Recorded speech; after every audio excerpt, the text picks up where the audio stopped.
I promise this is not clickbait. It is the absolute truth. I've owned my Jayco Pinnacle here for just a little bit over 2 years, and my RV has never, ever been in the shop. I've never had to take it back to the dealer for warranty or service. That's right, and I'll repeat that again. I have never had to take my Jayco Pinnacle into the shop at a dealer for warranty or service work. Now, I wanted to do today's video because so many times you see all the negatives online about ownership experiences and just how many times the RV was out of service at the dealer for repairs and such.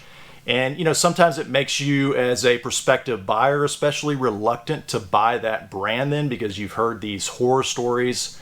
And so I wanted to do today's video on a more positive light and just share that, hey, I have never actually had to take my Jayco Pinnacle in the shop for warranty or service. Now I'm going to elaborate on that a little bit more because there are some technicalities there. It's not like I haven't had any issues whatsoever, but they were minor enough for me to do myself. So I'll elaborate that on a little bit more, but I also want to talk about issues that I have never encountered in this RV, major issues, you know, catastrophic issues, and just thought it'd be really helpful for people that are maybe interested in starting the RV life, or maybe you're looking specifically at a Jayco Pinnacle, Jayco North Point, or just the Jayco brand in general, and just let you know what it's been like for me as an owner. So let me just start out by explaining what issues I have not encountered here on my Pinnacle, you know, issues that I've read about in forums or seen in other videos here on YouTube, and I've got a list here. So I have never encountered an exterior leak, you know, leak on the roof, a leak at any of the sealant points. I've never encountered any frame issues, you know, no cracks, no bending, nothing that's out of whack right there. I've never encountered any slide issues, never had issues with any of them. I've got 4 different slides on here with 3 different mechanisms employed. Never had any issues with them going in or out or making strange noises or getting bound, nothing. They've always worked flawlessly for me. I've never had any tire blowouts. Now, to be fair, we've only probably driven this about 6,000 miles. Some of that's highway, some of that's kind of back roads, but still never had a blowout, you know, nothing along those lines right there. I've never had any cracks in the sidewall, on the fiberglass on the outside, no cracks anywhere. I've never had any electrical issues, no shorts. In fact, I have never blown a fuse in my Jayco Pinnacle right here. I haven't had any furnace failures. The furnace has always worked properly. I've never had any frozen lines or, you know, plumbing issues, plumbing failures. I've never had any AC issues. I've got 3 Coleman Mach ACs here on the RV. Never had any issues. They always blow out ice cold air. You know, never had any refrigerant leaks or anything like that. Never had them ice up or do any of that stuff. I've never had any broken glass inside or outside of the coach there, which, speaking of which, even in transit, I've never had anything like a door fall off the RV and hit something else in transit or something else along those lines. Everything has stayed, you know, real solid. I've never had any issues with my tanks, you know, my black and gray tanks underneath leaking. You know, of course, they're not always going to give the most accurate readings because of the way those sensors are, but that's something that everybody experiences. But I've never had any leaks or anything weird along those lines. And that's just a sampling of some of the things that I've read about that others have encountered that I have not encountered here on my Pinnacle. Now, I did publish a video about 1.5 years ago outlining the main issues that I encountered in the first 6 months of ownership here on my Pinnacle. And so I'll put a card up for that and a link in the description below if you haven't seen that already.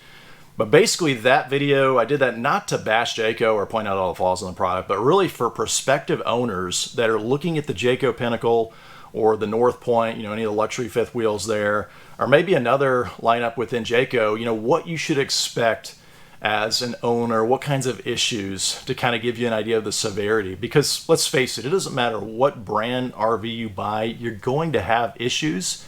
And I find that most of them you're going to encounter likely in the first 6 months of ownership, you know, as you're trying everything out, putting it through its paces. And so if you saw that previous video I did, you know, you can see they're pretty minor issues in the grand scheme of things. And again, I didn't have to take my RV into the dealer for any of those issues. I was able to fix them all myself real easily.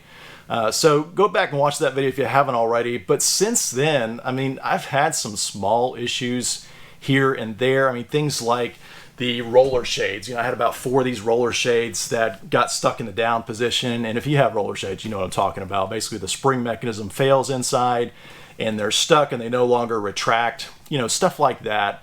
I had a small door on the electrical power cord reel out here where the little plastic flap that covers one of those slots got brittle and snapped off. Little stuff like that where you just have to get a replacement. And I was fortunate enough that, you know, some brands don't like to ship parts direct to you as a consumer. They want you to go through the dealer, and that's how Jayco is. But I was fortunate enough on those last 2 to be able to have Jayco basically through the dealer, kind of working behind the scenes, ship them to me directly. And that made it so much easier because, you know, replacing stuff like that, most of us as RVers can do that easily. And so to have them shipped directly to me made it a whole lot easier. So those are some of the minor issues that I've had since then.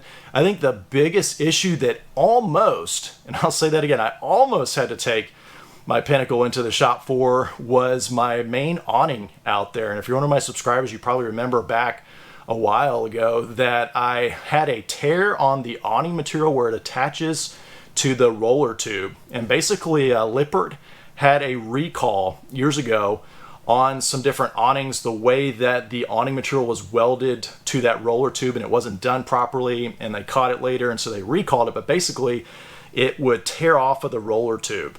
And I think they call it a vinyl weld. So it wasn't like a stitch or anything. It was just some kind of heated process where it welds that vinyl to the PVC leader strip. So long story short, my unit was not under that recall, or my awning was not under that recall, but I reached out to Lippert after I made a video attempting to repair it with cement, which by the way worked out really well.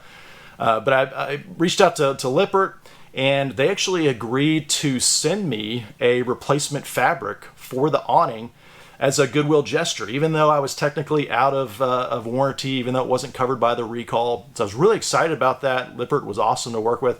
They sent me that material, that awning, and I was able to replace it myself. That was the one issue where I almost had to take it into an RV dealer to get repaired. So I was really grateful that I didn't have to take it into the dealer for that, which brings up a question. You might be watching this and wondering, well, why are you so reluctant to take your RV to a dealer for service? And so I've gotten that question a lot.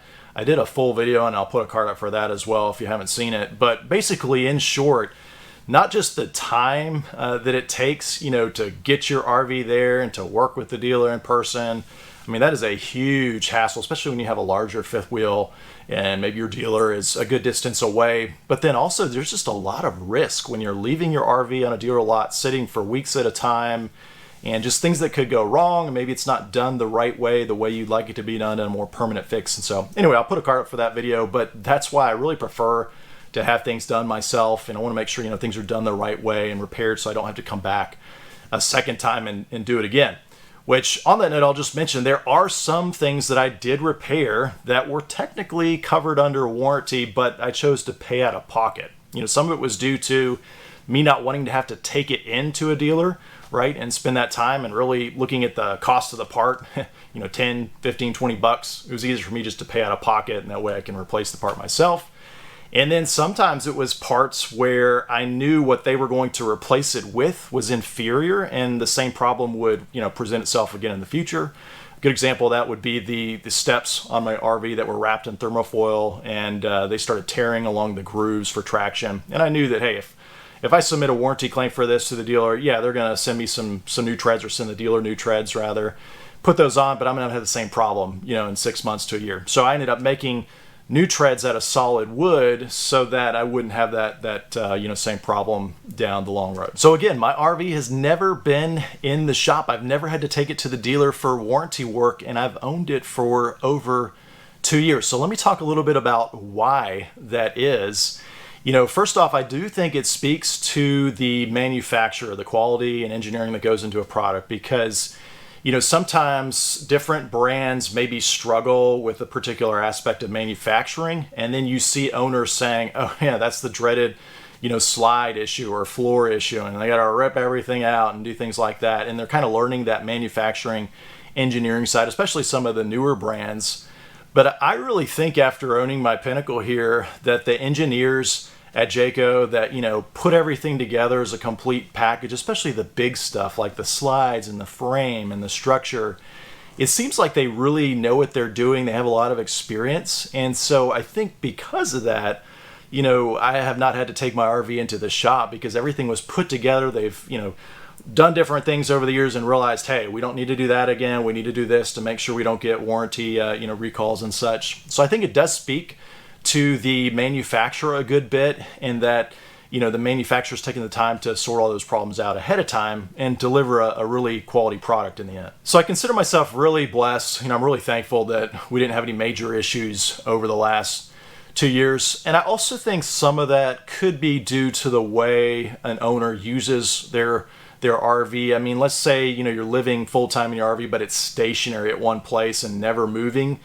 then you're probably going to have fewer issues because you're not exercising the slides in and out. You're not, exercising the suspension. You're not going over bumps and things that could create issues. For us, we don't live in here full-time. We used it probably 30 to 40 days per year. So we're talking, total lifetime under, I'd guess, 80 to 90 days. We only put about 6,000 miles on it. So, that's another factor. Someone who's driving, all across the country, thousands of miles every year, and they're up to maybe 20,000 miles at 2-year mark. They put their RV under a lot more stress and bumps. Just think about bumps. I've been driving along on roads and coming up to a railroad crossing, and I've seen RVers just fly over those railroad tracks. Those are some really big bumps and grooves in the road, and I've always looked at that and wondered, why don't they slow down? Because those are huge forces that could impact your RV ultimately. So I try to be really careful driving around. I try not to rub the tires into curbs or things that would cause sudden jarring on the suspension. So I'd like to think that maybe some of that had to do just the way I've cared for it with not having any major issues, but probably more so just the engineering, the manufacturing that's responsible for all that. And then maybe part of it too could be that where I store the RV here, it's covered, it's out of the sun, it's not getting UV rays beating down, which can really do a number on your seals and on the materials on the outside, the roofing material, the fiberglass and everything. Mine's always been covered when it's not in use. And so I do think that does help prolong the life because it's not deteriorating the seals as quickly as it would be, if it was out in the wild all the time. So anyway, those are things that I think probably played into the fact that I didn't have any major issues, but I really think a lot of that has to do with the manufacturing and just their commitment to create a high quality product in the end. So I'll say it one more time. My RV has never been in the shop over the last 2 years. And no, this video is not sponsored by Jayco. And to be fair, I have had issues for sure, and I fixed them myself like I described. Now, if I wasn't as handy and I wasn't, feeling comfortable fixing some of those things, then yeah, I would have had to take my RV ultimately into the dealer and had those different things replaced over the last 2 years, but they were all minor enough that I could handle them. And I really think the average RV owner could do the same as I did. So like I said, I wanted to make this video to be on more of a positive note because I know there's so much negative stuff out there sometimes online and social media in the RV community with issues and problems and whatnot. And just encourage anyone, if you're looking at a Jayco Pinnacle or North Point or just even getting into the RV lifestyle, that not every owner has catastrophic major issues that put their RV out of service for months at a time. I think there's a lot of owners, probably just like myself, that have owned their RV and had very minor, insignificant issues over a 2-year period. I've never had their RV in the shop. In fact, if you're watching this, I'd love to hear from you in the comments below. Do you have an experience similar to mine where you didn't really have any major issues? You never had to take it into the shop. You just, fix things yourself? Or have you had the exact opposite experience? Did you have to take your RV into the dealer, into the shop multiple times? So definitely let us know in the comments below. Now, if you've been following along on my channel, I am selling my RV, and so I'll include a link in the comments below if you're interested in purchasing it. But if you've got any questions, definitely drop me a comment below. And as always, thanks for watching.